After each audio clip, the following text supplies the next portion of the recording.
What if the real reason you feel exhausted isn't because life is too hard, but because you've been quietly abandoning yourself for years?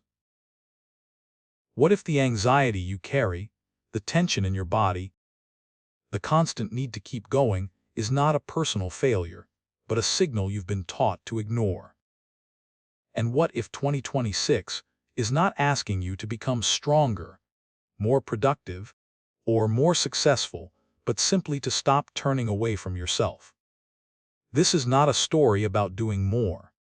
It's a story about what happens when you finally stop running and return. Stay with me until the end, because the most important part of this message is not what you expect, and it may change the way you live from this moment on. If reflections like this help you slow down, see more clearly, and return to yourself, consider subscribing to Buddhism in every moment. Not to support a channel, but to remind yourself that you've chosen awareness, one breath, one moment, one step at a time. Before 2026 truly begins, there is a moment that almost no one talks about. Not the countdown, not the resolutions, not the noise of celebration or the pressure of new goals. It is the quiet moment when everything slows down just enough for a single question to surface, the one you've been avoiding. How long have you been running?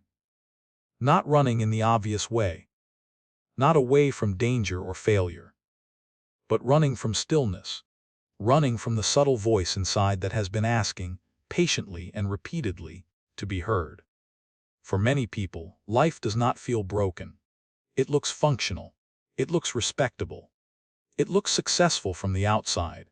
The calendar is full. The days are productive. Responsibilities are met. Messages are answered. Deadlines are reached. From a distance, everything appears fine.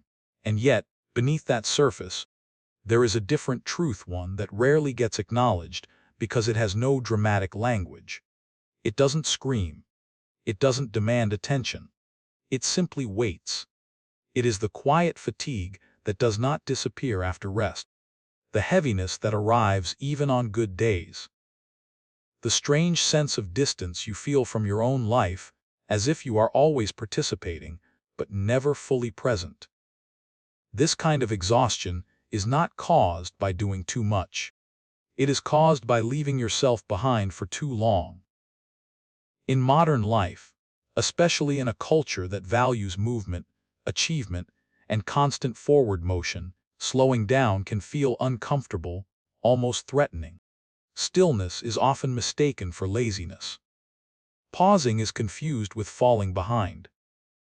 And so, without realizing it, many people learn to stay busy, not because they are inspired, but because they are afraid of what might surface if they stop.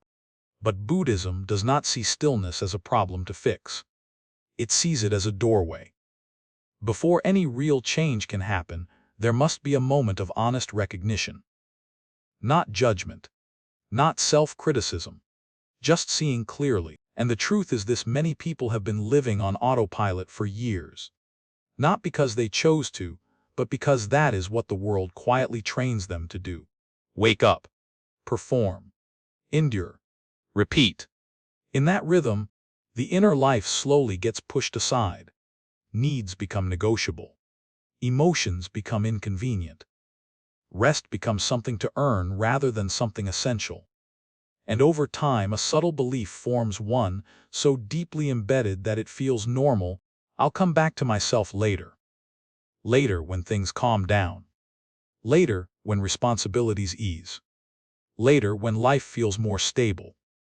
But later keeps moving.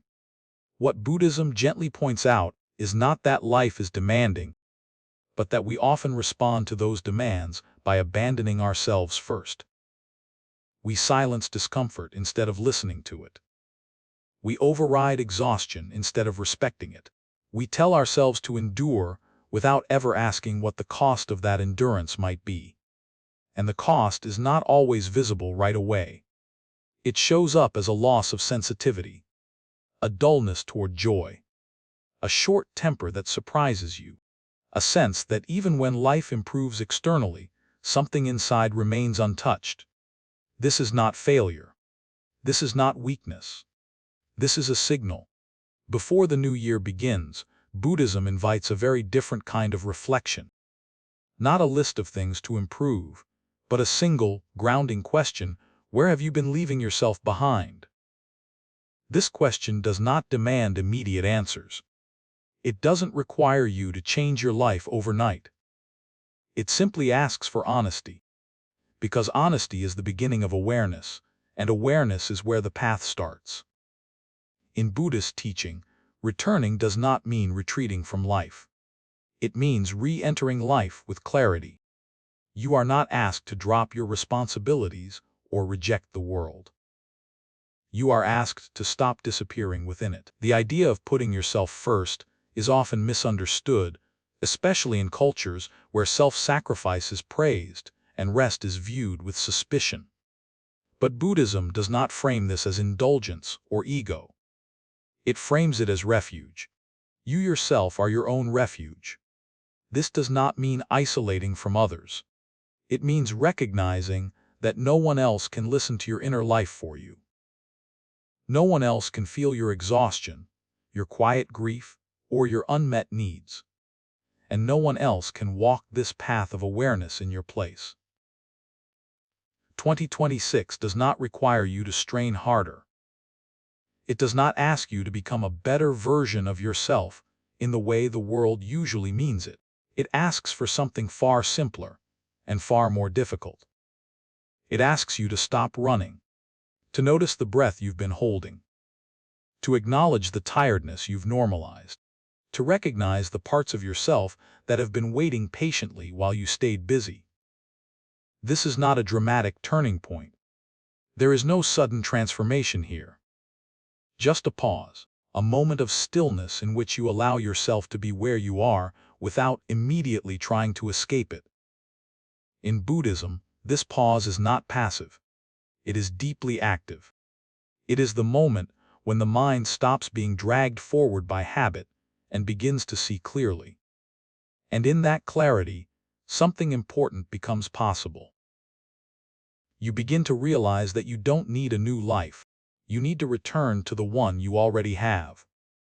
Before 2026 begins, let this be the year you stop postponing yourself.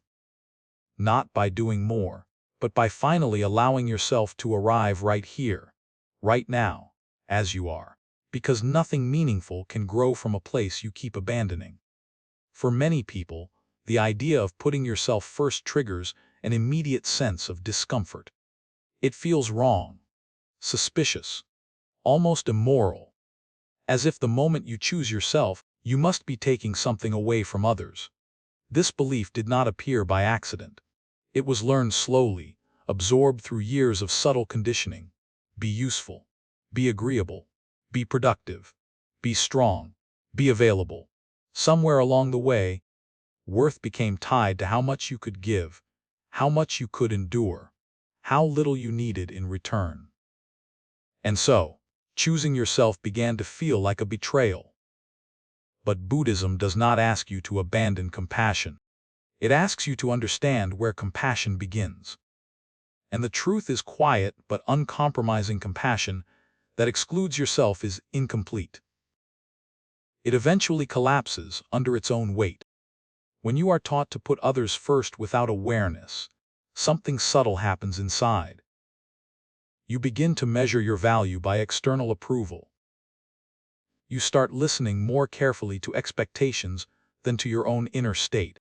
You become skilled at sensing what others need, while slowly losing the ability to sense yourself. At first, this looks like kindness. Later, it becomes exhaustion.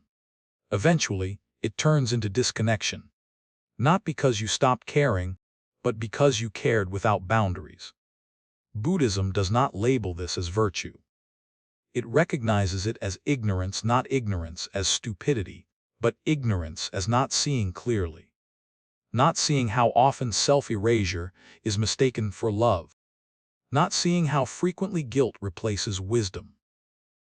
Putting yourself first, in the Buddhist sense, is not about elevating the ego.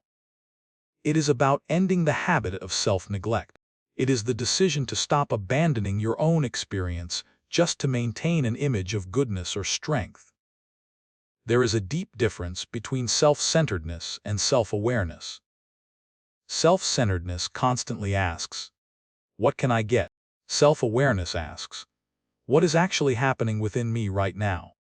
One closes the heart, the other opens it. When you do not listen to your own suffering, it does not disappear. It moves underground. It leaks out through irritation, emotional distance, impatience, or silent resentment. You may still show up for others, but something in your presence feels strained, forced, hollow. Buddhism teaches that no one can purify another. This is not a cold statement. It is an honest one. It means no one else can carry your inner life for you. No one else can rest in your place. No one else can notice the moment when your body tightens or your mind grows heavy. When you ignore these signals, you don't become more generous. You become less present. Many people believe that putting themselves first will make them less loving. The opposite is true. When you return to yourself with awareness, what you offer others no longer comes from obligation or fear. It comes from fullness, from choice, from clarity. Love that arises from depletion always carries tension. Love that arises from awareness carries steadiness. In Buddhist practice, awakening does not mean transcending human needs. It means recognizing them without shame. Hunger, fatigue, grief, the need for space, the need for silence, these are not flaws to overcome. They are conditions to understand. When you finally stop treating your own needs as an inconvenience, something shifts. You begin to notice how often you say yes when your body is already saying no, how often you override your intuition to avoid discomfort, how frequently you confuse peacekeeping with peace. Putting yourself first is the moment you stop that automatic override. It is not dramatic. It does not announce itself. It happens quietly, often invisibly. A pause before agreeing, a breath before responding, a moment of honesty with yourself that no one else needs to witness. In Buddhism, this moment is awakening in its simplest form. Not a grand realization, but a clear seeing.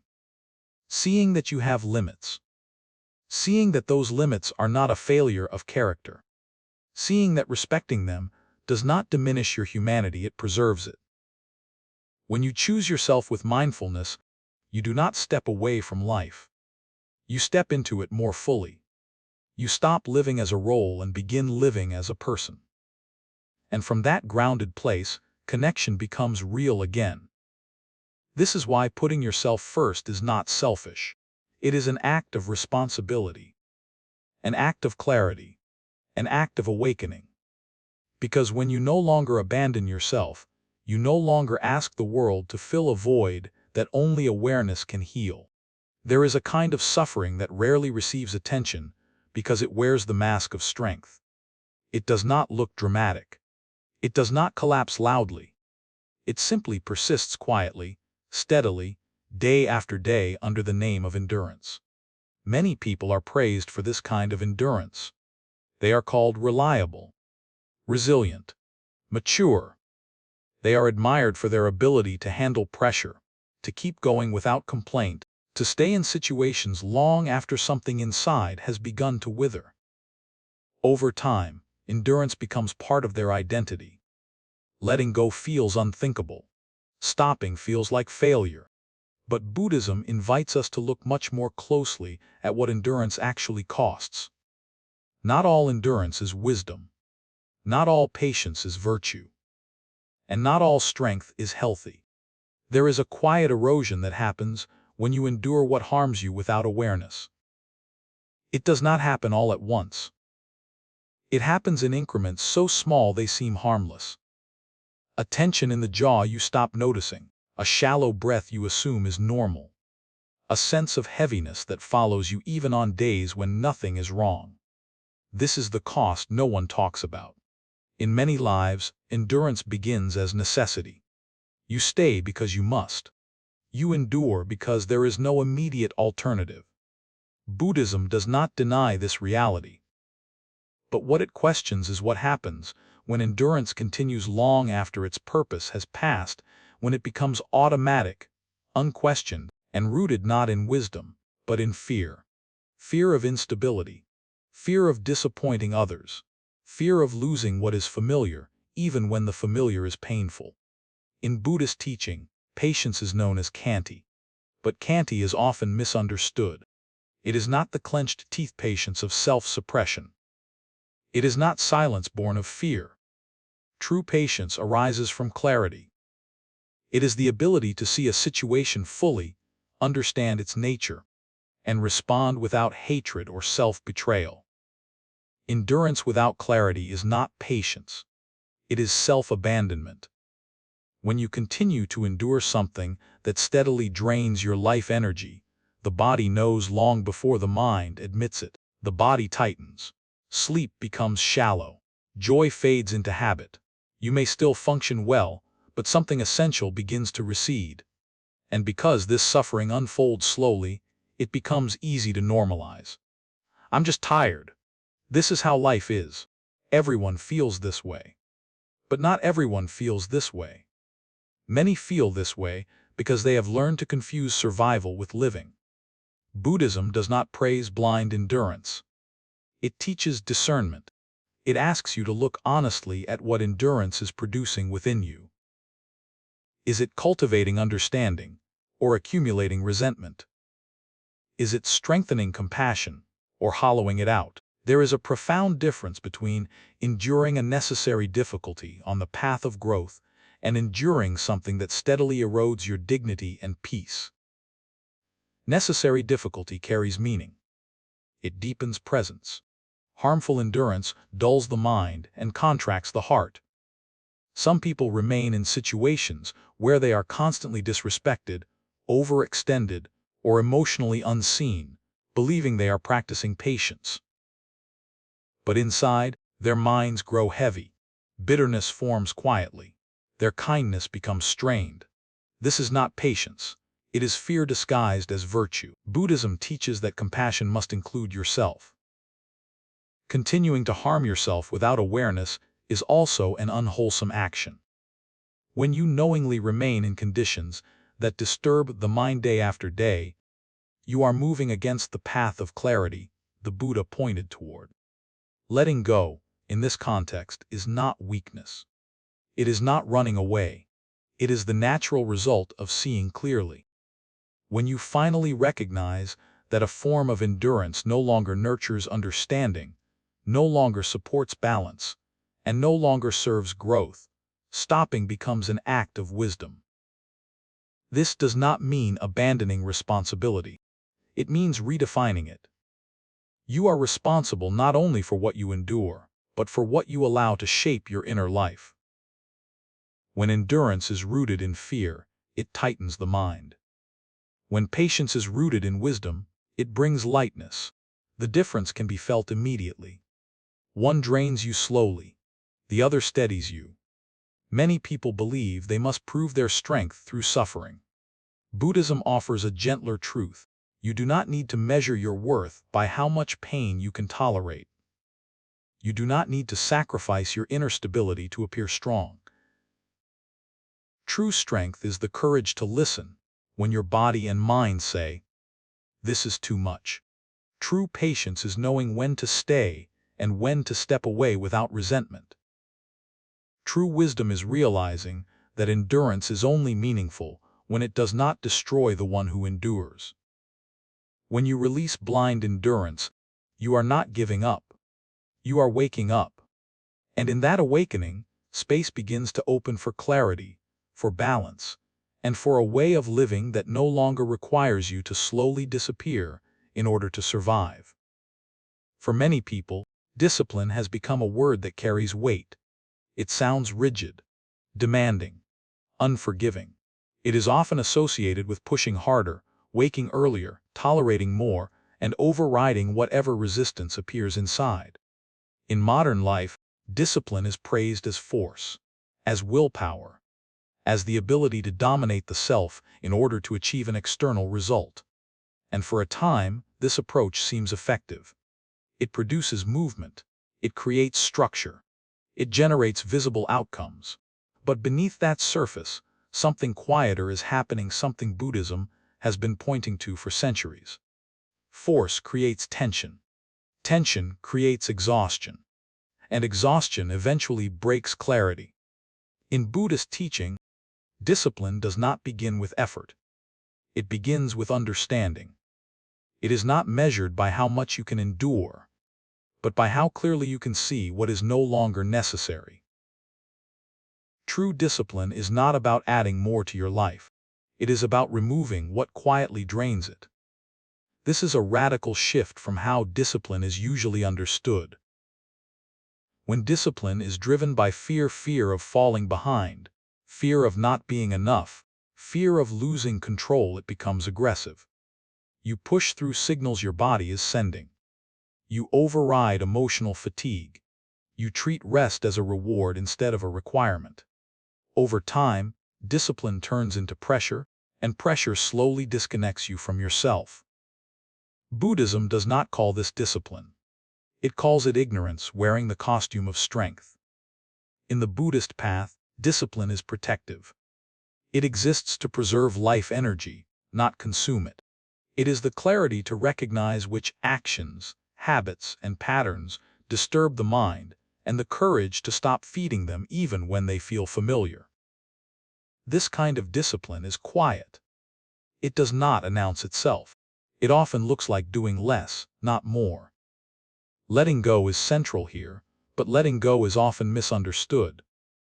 Many people associate letting go with failure or irresponsibility. They fear that if they stop pushing, everything will fall apart. But Buddhism teaches that letting go is not abandonment. It is discernment. When a habit leaves the mind restless, continuing it is not discipline. When a pattern drains the body, maintaining it is not commitment.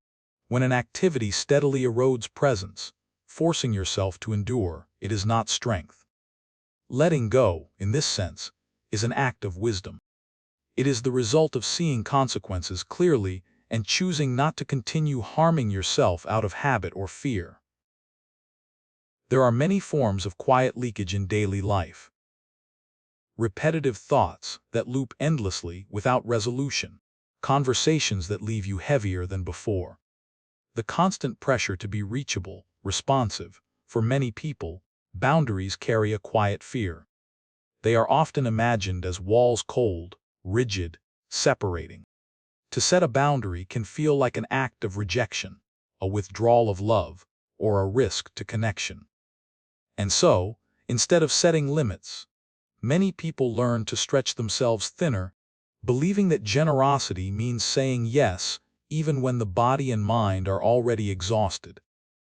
But Buddhism does not see boundaries as walls. It sees them as protection. A boundary is not something you build against others. It is something you place around the mind, so it does not sink deeper into suffering. When boundaries are absent, the mind becomes porous. It absorbs tension, expectations, and emotional weight without filter. Over time, this constant exposure leaves the inner world unsettled and fragile. Buddhist teachings have always included this understanding through the practice of precepts. Precepts are often misunderstood as restrictions, but their true purpose is clarity. They are not meant to control life, but to keep the mind from being pulled repeatedly into patterns that cause harm. Without boundaries, people often react instead of respond. Words are spoken in moments of exhaustion. Agreements are made out of guilt. Commitments are taken on without awareness of capacity. None of this comes from ill intention. It comes from the absence of limits. When you learn to set boundaries, you begin to notice something subtle. Your mind feels safer. There is less internal negotiation, less quiet resentment, less need to defend yourself later. Boundaries remove the pressure to constantly explain, justify, or prove your goodness. In Buddhism, a boundary formed through mindfulness is very different from one formed through anger. It does not push others away. It simply states what is true. This kind of boundary does not require raised voices or long explanations. It is calm, direct, and free of self-defense. Many people struggle with saying no because they fear the emotional consequences. They worry about being misunderstood. They worry about disappointing others. They worry that refusing a request will damage a relationship. But Buddhism points to a deeper truth: relationships are not damaged by clarity. They are damaged by the slow buildup of unspoken tension. When you say yes while feeling depleted, the body remembers. The mind remembers. Over time, that memory turns into irritation or withdrawal. Boundaries prevent this erosion. They allow connection to remain clean rather than heavy. Boundaries are not only needed with other people. They are equally necessary with time, information, and even your own thoughts. Modern life constantly invites the mind to stay alert, responsive, and stimulated. Notifications arrive without pause. News cycles repeat distress. Expectations follow you home. Without boundaries, the mind never truly rests. Buddhism teaches that protecting the mind is an act of wisdom. When you recognize what disturbs your inner balance and choose to stop feeding it, you are not being careless. You are being attentive. You are practicing discernment. There are also boundaries to be set within yourself. Repetitive self-criticism. Endless comparison. The habit of replaying conversations long after they end. These internal patterns drain energy just as much as external demands. Keeping precepts with yourself means noticing these tendencies and gently choosing not to follow them. When boundaries are established through awareness, the mind relaxes. You no longer need to stay on constant guard. You know where you stand. You know how far you can go. From this sense of stability, compassion arises naturally, without exhaustion. Boundaries do not reduce love. They refine it. They allow you to listen without losing yourself, to give without resentment, to be present without being consumed. In Buddhism, freedom does not come from doing whatever you want. It comes from no longer being dragged around by impulses, obligations, and expectations that disturb the mind. A boundary is the moment you step out of that current. When you stop crossing your own limits, something important happens. The mind regains trust in itself. You begin to feel grounded rather than scattered, calm rather than guarded. And in that groundedness, relationships become more honest and more sustainable. Boundaries are not a retreat from life. They are the conditions that allow you to stay fully present within it. This is why boundaries are one of the softest, yet strongest, forms of self-respect. Most people think of karma as something distant and mysterious, tied to fate or punishment, something that unfolds far away from ordinary life. But in Buddhism, karma is intimate, immediate, personal. It is not waiting for the future to arrive. It is being created right now, quietly, through the way your energy moves each moment. Energy is not just how tired or motivated you feel. It is the direction of your inner life. It is where your attention goes, what your mind repeats, what your heart holds onto when no one is watching. In this sense, energy is karma in motion. Every thought carries a tone. Every reaction leaves a trace. Every habit shapes the next moment. Nothing here is dramatic. That is what makes it powerful. Most days, people do not notice how they spend their energy. It leaks away through small, familiar patterns. Replaying conversations that are already over. Worrying about outcomes that are not here yet. Absorbing tension from environments without questioning whether it belongs to them. None of this feels significant on its own. But karma is not built through grand actions alone. It is built through repetition. What you water grows. Buddhism teaches that the mind leads all phenomena. Before anything appears in the outer world, it has already taken shape internally. When the mind is rushed, the energy of your life becomes rushed. When the mind is anxious, the energy you carry spreads that anxiety into everything you touch. And when the mind is steady, even simple actions begin to feel grounded and complete. This is why some people feel exhausted even on days when they have done very little. Their bodies may have been still, but their minds were constantly moving, worrying, comparing, anticipating, resisting. Energy was spent without nourishment. Energy does not disappear, it transforms. When it is scattered, life feels fragmented. When it is collected, life feels coherent.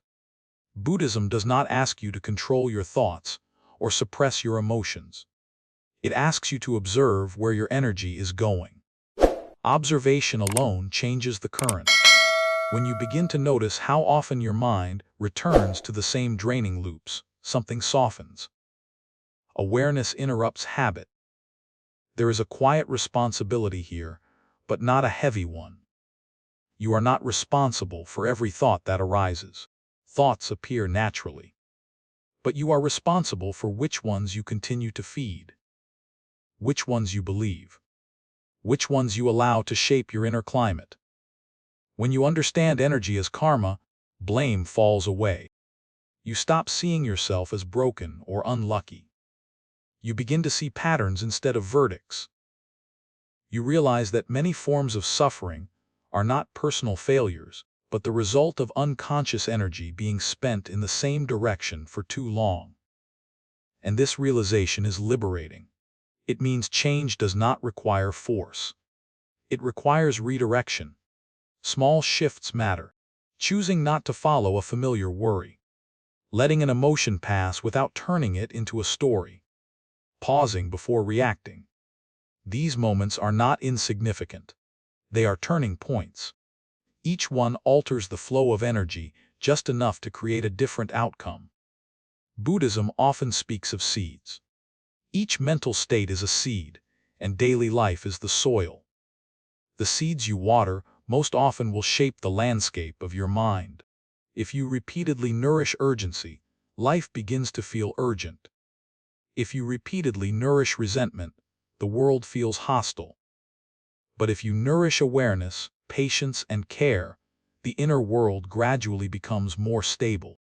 This does not mean life becomes perfect. It means it becomes workable. A gentle practice arises naturally from this understanding. At the end of the day, before sleep, take a moment to look back without judgment. Where did your energy go today? Which moments left the mind lighter? Which moments made it heavier? This is not a moral inventory. It is an act of curiosity. Curiosity dissolves shame. It opens space for choice. When you see clearly how energy moves, you begin to respect it. You stop offering it indiscriminately. You recognize that not every thought deserves attention. Not every reaction deserves expression. Not every situation deserves your full emotional investment. This is not indifference. It is wisdom. Energy spent with awareness becomes nourishing. Energy spent unconsciously becomes draining. And the difference between the two is often just a pause, a single breath, where you choose to stay present instead of being carried away. When you understand that energy is karma, life stops feeling random. You see continuity instead of chaos. You realize that every moment offers a quiet opportunity to shape the direction of your inner life. Not by doing more, not by fixing yourself, but by choosing, again and again, where your energy is allowed to go. And in that choosing, the future begins to soften, because it is no longer being built on unconscious momentum, but on mindful presence. There comes a moment in life when the mind already knows the truth, yet continues to hesitate. Not because the truth is unclear, but because acting on it feels unsettling. This is the space where many people quietly remain for years, fully aware, deeply uncomfortable, and endlessly postponing change. Buddhism calls this ignorance, not as an insult, but as a description of what happens when seeing does not lead to stopping. Ignorance is not the absence of knowledge. It is the habit of negotiating with what you already understand. You tell yourself you'll change when things calm down, when the timing is better, when you feel stronger, clearer, more prepared. These reasons sound reasonable. They feel responsible. But over time, they become agreements with suffering, small compromises that keep the cycle intact. Most limitations in life are not imposed from the outside. They are formed through these quiet negotiations within the mind. Each time you notice something is harming you and choose to endure it anyway, not out of wisdom but out of fear, the mind learns that discomfort is acceptable and clarity can be delayed. Fear often disguises itself as patience. Comfort disguises itself as stability. And familiarity disguises itself as truth. Buddhism teaches that suffering continues not because it is powerful, but because it is fed. And what feeds it most effectively is delay. Ignorance does not require a strong justification. It only needs a small postponement that lasts a long time. When you repeatedly tell yourself, "I know this isn't right, but I'll deal with it later," you are not being gentle. You are cooperating with the very patterns that drain your life energy. Over time, awareness dulls. The urgency to change fades. Suffering becomes background noise. This is how cycles persist. The Buddha's teaching on dependent origination points directly to this process. When ignorance is present, action follows. When action repeats without awareness, suffering continues. But the moment ignorance is interrupted, when you see clearly and refuse to continue, the chain weakens. Awakening is not dramatic. It does not arrive with certainty or confidence. Often it arrives quietly, while fear is still present. It is simply the moment you stop negotiating. You notice yourself about to repeat a familiar reaction and choose not to. You feel the impulse to endure something that has already proven harmful and pause. You recognize a pattern that no longer leads to peace and decide not to feed it, even without knowing what comes next. These moments do not feel heroic. They feel uncertain. But uncertainty is not failure. It is the doorway to freedom. Many people wait for fear to disappear before they act. Buddhism teaches the opposite. Fear does not vanish through avoidance. It softens when you stop letting it dictate your choices. You do not need fear to be gone to stop cooperating with it. When you stop negotiating with ignorance, you are not fixing your entire life. You are ending one small cycle. And that ending matters more than you realize. Each time you do not repeat what you already see clearly as harmful, the momentum of suffering weakens. Ignorance loses power when it is no longer obeyed. This does not require harshness or self-blame. It requires honesty. Honesty that says, "I see what this is doing to me, and I will no longer pretend otherwise." That honesty is an act of compassion toward yourself. Buddhism does not demand perfection. It asks for clarity. And clarity does not mean knowing exactly what to do next. It means knowing what not to continue. When you stop negotiating, space opens. The mind becomes lighter. Breathing deepens. The constant inner bargaining quiets. In that space, new possibilities begin to appear, not because life has changed, but because you are no longer walking in circles. Ending the cycle of suffering does not happen all at once. It happens one decision at a time. One moment of non-cooperation. One pause where you choose not to continue what you already know leads away from peace. You do not need to fight ignorance. You do not need to destroy it. You only need to stop feeding it. And in that stopping, wisdom quietly takes its place. Silence makes many people uneasy, not because it is empty, but because it is honest. In silence, there is nowhere to hide. No noise to distract. No activity to blur what is actually happening inside. And so, in a world that rarely slows down, silence is often avoided not consciously, but instinctively. Buddhism does not see silence as an absence. It sees it as a return. Silence is the space where the mind stops running long enough to see itself clearly. Not as a concept, not as an idea to analyze, but as a living process unfolding moment by moment. When the constant movement of thought softens, wisdom has room to arise. Many people believe that silence means meditation, and meditation means achieving calm. But Buddhism does not teach silence as a performance. Silence is not something you succeed at. It is something you allow. It is the moment you stop interfering with experience and let it reveal itself. This is why silence can feel uncomfortable at first. When the noise fades, what has been ignored begins to speak. Tension in the body, emotions that were pushed aside, thoughts that never fully finished forming. Silence does not create these things. It exposes them. And exposure is the beginning of healing. In Buddhist practice, silence is where listening begins. Not listening to others, not listening to instructions, but listening to the body and the mind without judgment. The body often speaks first. Tight shoulders, shallow breath, a subtle ache that has become familiar. These are not problems to fix. They are messages that were never fully heard. When you allow silence, the body no longer needs to shout. It relaxes when it feels acknowledged. And as the body softens, the mind follows. Then the mind begins to speak. Not with clarity at first, but with repetition. Familiar worries, old memories. The same thoughts that circle again and again.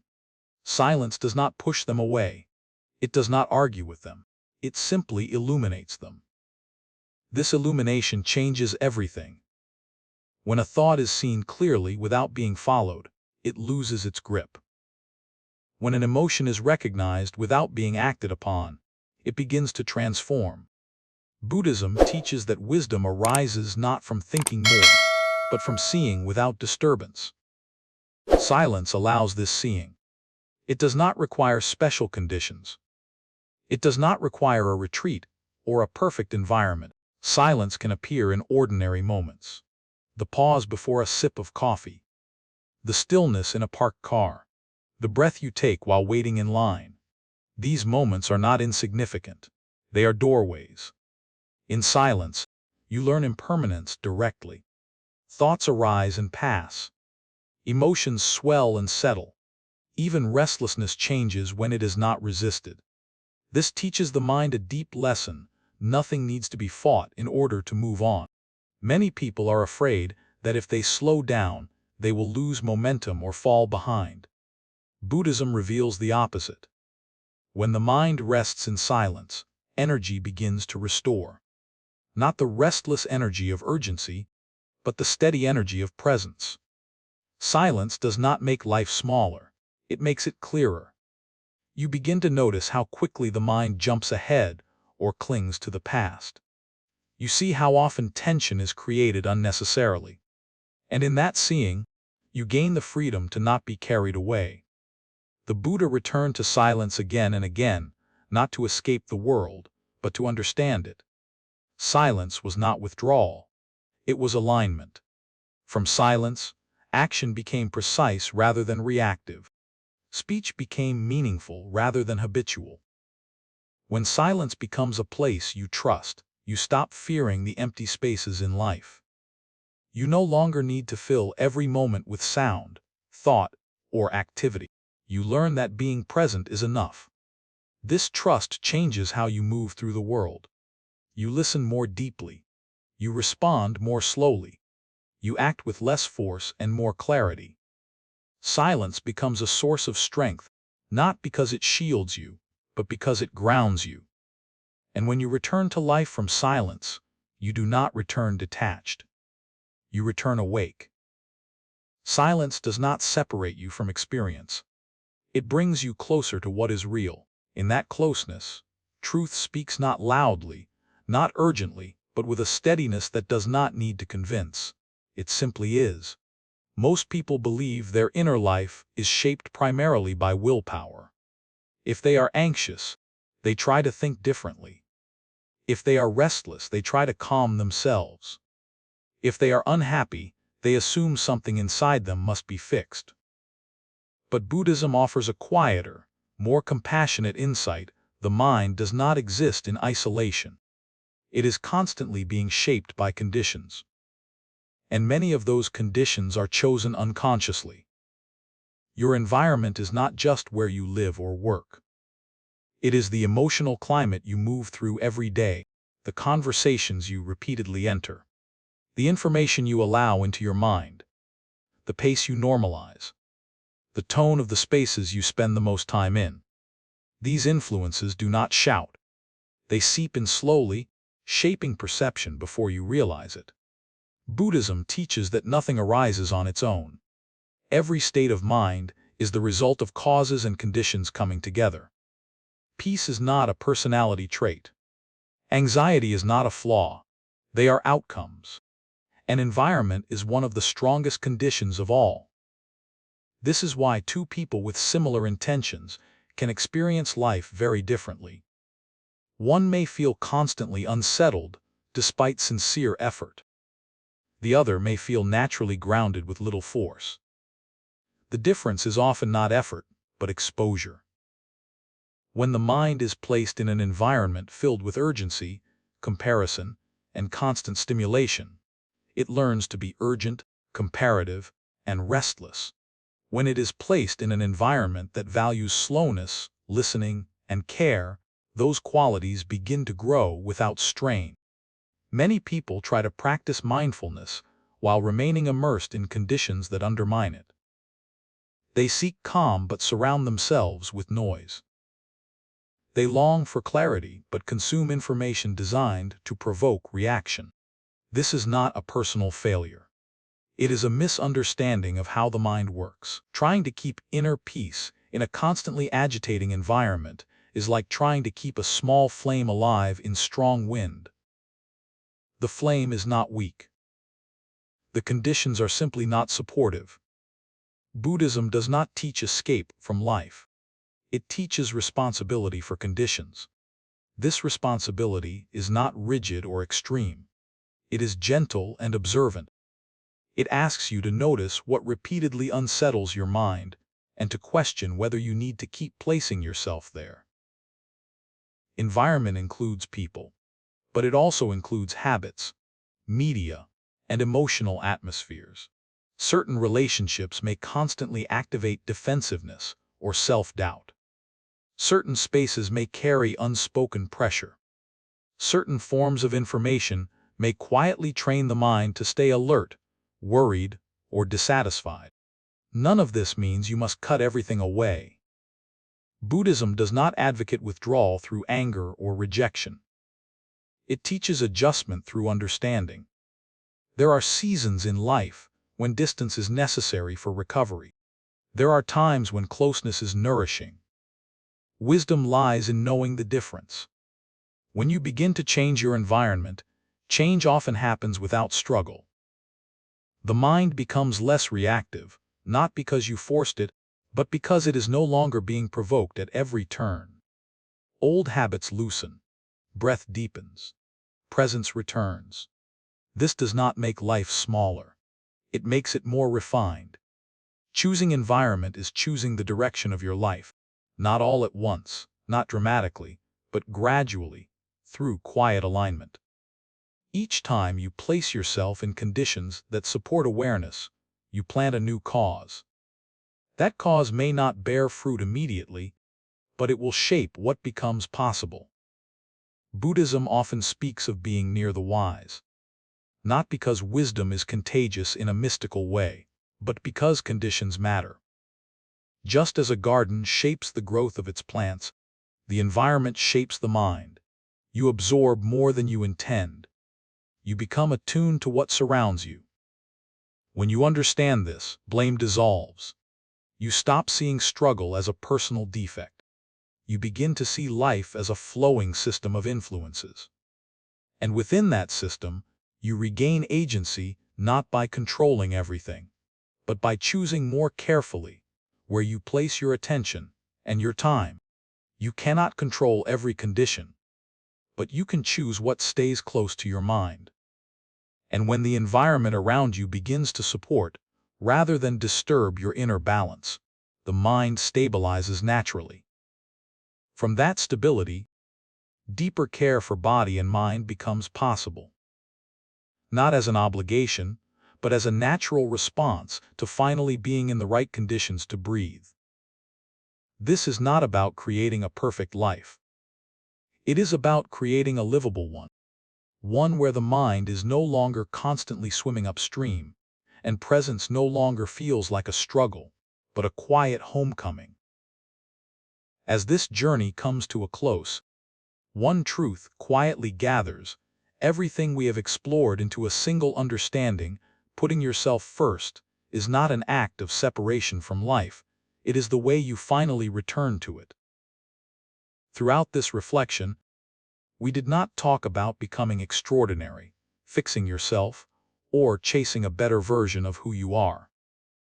Instead, we looked at something far more intimate and far more difficult, the ways you may have slowly drifted away from yourself while trying to survive, succeed, or be enough in the eyes of the world. We examined endurance that quietly erodes the spirit, discipline that exhausts rather than protects, and compassion that forgets to include the one who gives it. We explored how energy becomes karma through repetition, how silence reveals what noise hides, and how environment shapes the mind more deeply than willpower ever could. What emerges from all of this is not a command, but an invitation. An invitation to stop negotiating with what you already know is harming you. An invitation to stop measuring your worth by how much you can tolerate. An invitation to stop postponing your own presence. Buddhism does not ask you to reject your responsibilities or withdraw from the world. It asks you to stop abandoning yourself while carrying them. When you put yourself first with mindfulness, you do not become selfish. You become clear. You become grounded. And from that clarity, your actions are no longer driven by fear, guilt, or exhaustion, but by understanding. The deepest lesson from this journey is simple, yet life-changing. Suffering often continues not because we are weak, but because we keep cooperating with what we already see clearly. Freedom begins the moment that cooperation stops. Not all at once, not perfectly, but gently, one choice, one pause, one honest breath at a time. So how can this be applied to your life right now? It begins with listening. Listen to your body when it tightens. Listen to your mind when it grows heavy.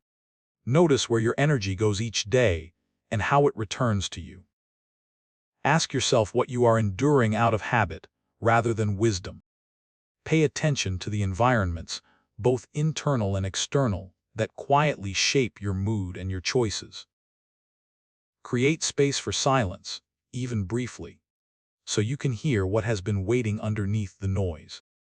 Putting yourself first may look like resting without guilt. It may look like saying no without anger. It may look like letting go of something familiar that no longer brings peace.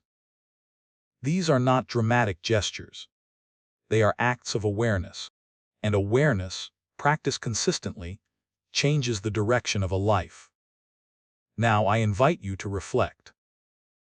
What part of this message resonated most deeply with you? Where do you feel you have been neglecting yourself, even without realizing it? What would it mean, in your own life, to truly put yourself first with mindfulness? Share your thoughts in the comments so others can read, reflect, and learn alongside you. Your insight may be exactly what someone else needs to hear. And if these reflections help you slow down, see more clearly, and return to yourself, consider subscribing to the channel.